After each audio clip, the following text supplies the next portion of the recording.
नमस्कार, rice news में आपका स्वागत है। तो पेश है आज की अहम खबरें। आज नवरात्र का आखिरी दिन है, जिसके चलते सभी मंदिरों में मां दुर्गा की विशेष पूजा अर्चना हो रही है।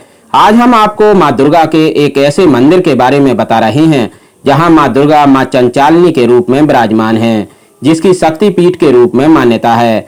मां चंचालिनी धाम झारखंड के कोडरमा जिले के मरकच्चो प्रखंड के बंदर कोचबा जंगल के बीच पहाड़ पर स्थित है। मंदिर के पुजारी कामेश्वर पांडे व नवलशाही निवासी वासुदेव पांडे ने बताया कि मां चंचालिनी पहाड़ करीब 40 एकड़ भूभाग में फैला हुआ है।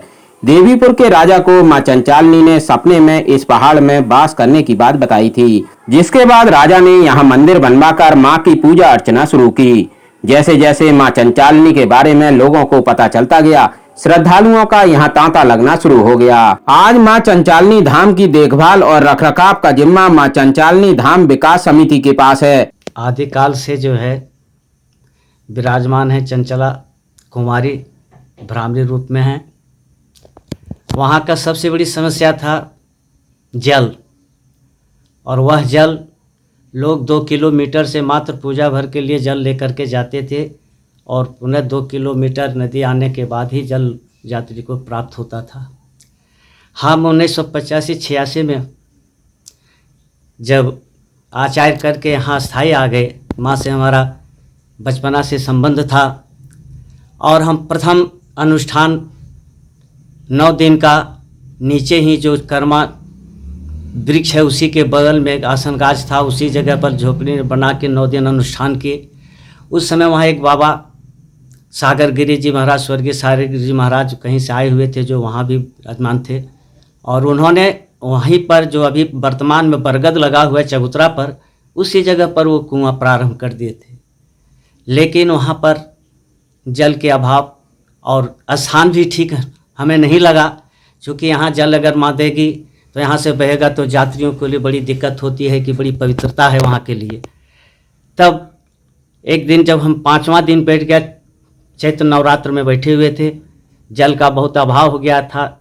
नदी गए तो नदी में भी जल जो है सो के पाताल चला गया, नहीं मिला जल। हम उसी जो पुराना गाड़ी मार्ग था उसी मार्ग में जो नदी चला उसी नाला में घुसे, और घुसने के बाद अपना एक डंटा ले करके बोल देखें बच्चे की तरह खेलते खालते जिस जगह पर अभी कुआं निर्माण है उस जगह पर पहुँचे, तो वहाँ तो लोग कोई जाता भी नहीं था, बहुत अंधेरा था, उस तरह रहता था। वहाँ से हम कुदाल ला करके स्वयं जो है सो वहाँ खोलना शुरू किए कि माँ अगर जल दीजिएगा तब हम लोग यहाँ रहेंगे, जल नहीं दीजिएगा तो जल की हम लोग प्रतिष्ठा नहीं होगी। और मात्र 2 या 3 फीट ही हम वहाँ पर अपने कुदाल से खंडे, और पानी जो है सो स्रोत वहाँ चालू हो गया। फिर जब ये देख लिए कार्य मेरा वहाँ पर संपन्न हो गया अनुष्ठान करने के पश्चात, फिर मरकच्चो हम स्कूल जब पहुँचे, girls project girls high school में वहाँ पढ़ाते थे, वहाँ हमारे एक साथी थे सीताराम सिंह। वहीं बेंच पर हम कहिए हम 1 दिन में कुआं खोदे हैं, आप लोग 2.5 दिन में बांध दीजिए। खैर वहाँ के गांव वाले हमारे अच्छे भक्त भी थे, उन्होंने देर नहीं किया, सारे गांव में अपना बैठ करके गाड़ी में सारा सामान ले करके खाने पीने सहित, और वहाँ के सारा नौजवान मेरा पहुँच करके और आज उस कुआं को गहराई करके बांध करके चल गए, जो आज वह जल अमृत की तरह यात्रियों को प्राप्त हो रहा है। ये जो है 200 वर्ष पहले से ही पूजा हो रहा है, और ठाकुर साहेब देवीपुर खेसमे के थे, उनको स्वप्न मिला और आके साक्षात माँ भगवती का दर्शन किए, शेर पर सवार थे। राजा साहब को स्वप्न मिला कि यहाँ जो भी सिर्फ बच्चे का मुंडन होगा, यहाँ पे विवाह वगैरह नहीं होता है। उनको स्वप्न मिलने के बाद जाके दर्शन किए, और उस दिन से हम लोग पूजा पाठ अर्चना के साथ माँ भगवती के सामने सब लोग आ रहे हैं, और बहुत भारी इनका विकराल रूप में शक्तिशाली माँ है। जो भी मनोकामना सोच के आता है उसका मनोकामना पूरा हो जाता है। जिनको बाल बच्चे नहीं होते हैं वो भी माँ के पास धरना देता है, पूजा पाठ दल फूल करवाते हैं, माँ उनका पूरा काम पूरा करते हैं। यहाँ की पूजा की मुख्य विशेषताएं क्या क्या है, क्या क्या भोग लगती है माँ को? माँ का सिर्फ फल वगैरह दूध, नारियल प्रसाद वगैरह में ले सकते हैं आप और आके चढ़ावा कर सकते हैं। यहाँ पे ऐसे भी मान्यता है कि लोग बिना खाए पिए आके पूजा करते हैं, इसके बारे में क्या कहना है आपका? माँ भगवती के पास सर्वप्रथम एक दिन पहले से लहसुन प्याज नहीं खाना पड़ेगा, नहा धो के और भूखे रह के आप ऊपर चढ़ सकते हैं और पूजा कर सकते हैं, खा के आपको चढ़ने नहीं मिलेगा। मां चंचला विकास समिति के अध्यक्ष श्री घनश्याम सिंह जी से कुछ विशेष बातचीत। अध्यक्ष जी, क्षेत्र में चर्चा है कि जब से आप अध्यक्ष बने हैं मां चंचल विकास समिति का, तो यहाँ पे बहुत जोर शोर से विकास हो रही है, तो इसके बारे में आपको क्या कहना है? तो देखने की चीज़ है भाई, समिति बनी, समिति बना, समिति के बाद जो है विकास हो रहा है। जैसे सरकार के द्वारा से कुछ अगर हम लोग को मिलेगा थी तो विकास होगा। जो समिति कर रही है वो समिति अपने स्तर से कर रही है, लेकिन थोड़ा धीमी गति से कर रही। सरकार अगर कहीं फंड देती है तो तेज गति से होगा। और क्या, क्षेत्र में तो चर्चा है कि आपका झारखंड सरकार में विशेष पैठ है, तो इसके बारे में आप तो विशेष पहल झारखंड सरकार से कर सकते हैं। हाँ तो किए हैं, तो पेपर कहिएगा तो दिखा देंगे। सरकार ने हमको दिया 5 हेक्टेयर यहाँ भूमि, शौचालय, धर्मशाला, पार्किंग बनाने के लिए। यहाँ चंचाली धाम में दिया, बुढ़िया माता जी ने दिया। ये हमको लगता है कि 1 तारीख हो गया है, 3 दिन हुआ लेटर आने में।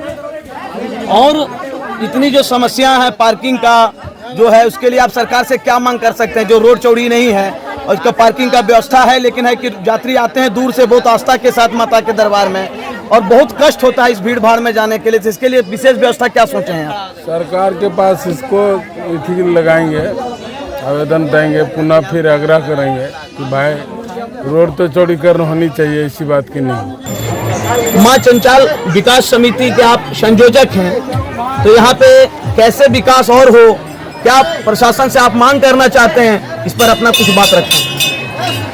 देखिए, मां चंचला धाम विकास समिति बनी है 2008 में।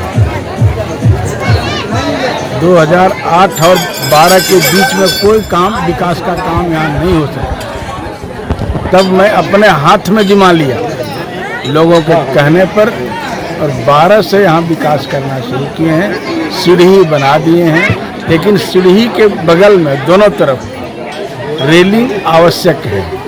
हम सरकार से चाहेंगे कि दोनों तरफ रेलिंग दे दें। दूसरा बात चाहेंगे कि यहाँ पानी का बहुत दिक्कत है, यात्रियों के नहाने की सुविधा नहीं है, तो यहाँ एक बड़ा टंकी, डीप बोरिंग, 4 यूनिट शौचालय दिया जाए।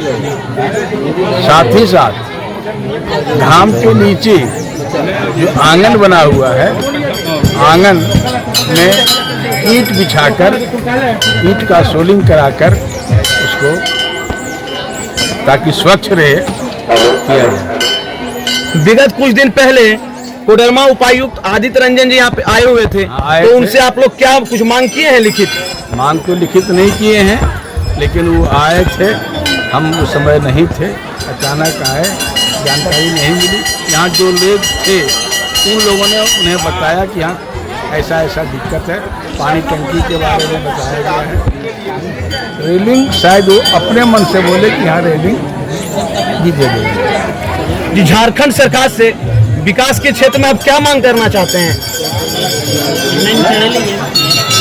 चंचल धाम के विकास के लिए यहाँ बहुत सारी बात है कि जहाँ बलि पड़ता है वहाँ रास्ता नहीं है, रास्ता है लेकिन वो पक्का नहीं है। वहाँ विकास जहाँ बलि पड़ता है, बलि स्थान से लेकर के जो मुख्य सड़क है चंचल धाम का, वहाँ तक पक्कीकरण करा, और बलि स्थान के चारों तरफ ईंट का सोलिंग करा दिया। मां चंचालनी धाम में मां कन्या के रूप में विराजमान हैं। मां चंचालनी धाम के बारे में आम मान्यता है कि सच्चे मन से मांगने वालों की यहां मुरादें जरूर पूरी होती हैं। मां के दरबार में मंगलवार और शनिवार को बड़ी संख्या में लोग पूजा अर्चना के लिए आते हैं। नवरात्र के दिनों में यहाँ बहुत भीड़ होती है। आप कितनों दिन से माँ चंचलनी के आ रहे हैं? करीब 15 साल से आ रहे हैं। कैसे भक्ति जगी आपको कि माँ के दरबार में आप आए? बहुत अच्छा है, यहाँ जब से आ रहे हैं कोई चीज़ का कमी नहीं है, सब भरा पूरा रहता है, कोई भी चीज़ में साथ रहते हैं। हर एक मंगलवार को ही आते हैं। और कैसा लगता है यहाँ आने के बाद? बहुत अच्छा शांति लगता है, बहुत अच्छा लगता है। जब तक मंगलवार को नहीं आते हैं तो चैन नहीं लगता। कितने दिनों से आप माँ चंचलनी के यहाँ आ रहे हैं? मुझे तो लगभग 25 वर्ष से ऊपर ही हो गया है यहाँ आने में, आते आते हमेशा हर वर्ष। और लगभग प्रत्येक कार्य करने से पहले हम लोग माँ का सुमिरन करने, पूजन करने यहाँ आते हैं। और आज अष्टमी का खास दिन है। जैसा कि हम लोगों ने सुना है कि यहाँ लगभग 200 से ऊपर सालों से यहाँ पूजा माँ की हो रही है। काफ़ी दूर दूर से लोग श्रद्धालु यहाँ मन्नत मांगने आते हैं और मन्नत पूरी होने के बाद पुनः पूजा करते हैं माँ के यहाँ। मेरी तो पूरी आस्था है माँ के ऊपर।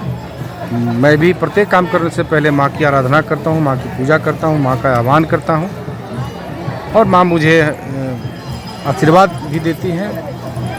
इसलिए मुझे मेरी पूरी आस्था है, मेरे पूरे परिवार समेत पूरे पंचायत और तमाम इस इलाके के लोगों की तो पूरी आस्था है। चूँकि यहाँ एक परंपरा भी है कि इस इलाके में हमारे अंदर खेसमी राज्य के अंदर जितने भी गांव है, यहाँ जितने जन्म लेने वाले बच्चे हैं, इनके मुंडन संस्कार प्रथम यही होता है।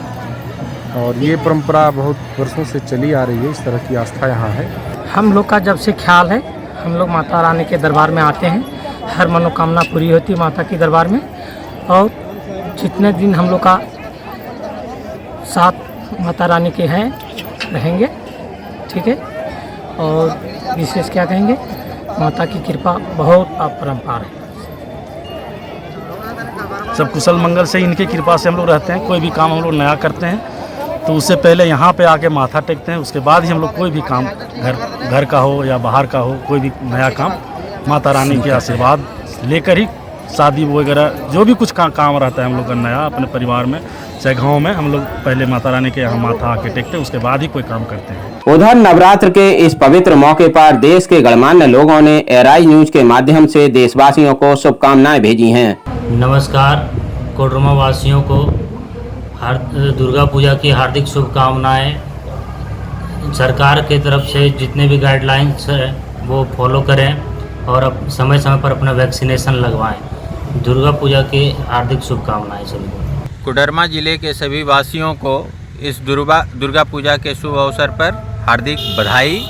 मैं उत्तरी छोटा नागपुर पत्थर उद्योग संघ की तरफ से मैं पंकज कुमार सिंह सभी को बहुत बहुत बधाई देता हूं एवं उनके उज्जवल भविष्य की कामना करता हूं। इस दशहरे को हम लोग शांतिपूर्वक ढंग से मनावें एवं कोरोना गाइडलाइन का अक्षरशः पालन करें। हमें 2 गज की दूरी बनाकर रखनी चाहिए, मास्क सैनिटाइज़र का यूज़ करना चाहिए एवं साथ ही साथ सरकार के द्वारा जो वैक्सीनेशन की जा रही है उसे जो है सो हमें सफलतापूर्वक लगानी चाहिए और सभी लोग सुरक्षित रहें। आप सभी को नोबल पब्लिक स्कूल करमर चौक की ओर से दुर्गा पूजा के शुभ अवसर पर हार्दिक शुभकामनाएं। आप सभी दुर्गा पूजा जैसे महान पर्व को शांति ढंग से मनावें और जहां तक हो सके सरकार के द्वारा दिए गए गाइडलाइन जैसे मास्क लाना, सैनिटाइज करना इत्यादि का प्रयोग करें। साथ ही साथ आप अपनी बारी आने पर वैक्सीन जरूर लगावें। नोबल परिवार की ओर से धन्यवाद। मैं भैया टुडू, वार्ड सदस्य। मैं पूरे डगरना पंचायत वासियों को दुर्गा पूजा के शुभ अवसर पर ढेर सारा शुभकामनाएं देते हैं। सरकार के द्वारा जो कोरोना के पर गाइडलाइन दिया गया है उसका पालन करें और जो सरकार के द्वारा वैक्सीन दिया जा रहा है उसका टीका लें।